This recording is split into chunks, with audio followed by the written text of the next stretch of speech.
నియోపోలిస్లో మళ్ళీ ఇంకో 24 acres balance ఏదైతే ల్యాండ్ ఉందో that land is going to be auction soon. So HMDA is planning land 24 acres ఏదైతే balance land ఉందో auction చేస్తుంది. సో లాస్ట్ ఇయరే ఇది 100 crores అంటే యావరేజ్గా 75 crores అయితే వచ్చింది.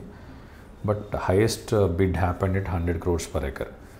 సో ఈసారి అంటే ఈ 24 acres average price above 70 crores plus అయితే ఉండొచ్చు. 100 టచ్ అవుతుందా లేదనేది చూడాలి. సో ఇప్పుడున్న మార్కెట్ ప్రకారం చూసుకుంటే ప్రైజెస్ అయితే పెద్దగా ఎవరు తగ్గియట్లేదు, స్టాగ్నెంట్ మోడ్లో ఉంది. అండ్ నియోపోలిస్లో దానికి ఉండే క్రేజ్ దానికి ఉంటుంది కాబట్టి సో అక్కడ వచ్చే బిల్డర్స్ ప్రైస్ పెడతారా పెట్టరా అనేది ఇంట్రెస్టింగ్ పాయింట్, చూడాలి ఇప్పుడు. సో దీంట్లో ఏంటంటే ఆల్మోస్ట్ 450 crores పెట్టి మొత్తం ఇన్ఫ్రాస్ట్రక్చర్ డెవలప్ చేసింది. ఇంకా మిగతా లేఅవుట్లలో కూడా ఏదైనా బ్యాలెన్స్ ప్లాట్స్ కానీ అమ్ముడు పోకుండా లాస్ట్ టైం ఉన్నవి, లేదంటే బిడ్డింగ్లో పార్టిసిపేట్ చేసి క్యాన్సిల్ చేసుకున్నవి, మోకిలలో చాలా క్యాన్సిలేషన్స్ అయినాయి. సో అట్లా మనకి ఎక్కడైనా క్యాన్సిలేషన్స్ అయిన ఉన్న లేఅవుట్స్ కూడా మళ్ళీ ఆన్లైన్లో పెట్టేసి సేల్ చేయడానికి ఛాన్స్ అయితే ఉంది.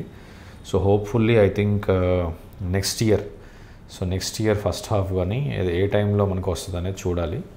సో మళ్ళీ ఈ లేఅవుట్స్ కనుక ఆక్షన్కి వస్తే రియల్ ప్రైస్ అనేది మనకు తెలుస్తుంది. అంటే మార్కెట్లో నిజంగా ప్రైజెస్ ఉన్నాయా లేదంటే తగ్గాయా పెరిగాయా అనేది మనకు తెలుస్తుంది. దాన్ని బట్టి మనం స్క్వేర్ ఫీట్ ప్రైజెస్ అనేది క్యాలిక్యులేట్ చేసుకోవచ్చు.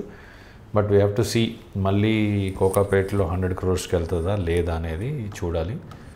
అండ్ లేఅవుట్స్ కూడా ఆక్షన్ పెడితే అసలు జనాలు ఇంట్రెస్ట్ చూపిస్తున్నారా లేదంటే వేరే తొర్రూరు కావచ్చు, తుర్కాంజల్, కుర్మగూడ వీటన్నిటిలో కూడా మిగిలిపోయిన ప్లాట్స్ అనేది ఆక్షన్ పెడితే, ఇంకా స్ట్రే బిట్స్ కూడా ఉన్నాయి ఇందులో. సో ప్రాపర్ బిట్స్ కొంటారా, స్ట్రే బిట్స్ కూడా ఇంట్రెస్ట్ చూపిస్తున్నారు లేదని తెలుస్తుంది మనకి.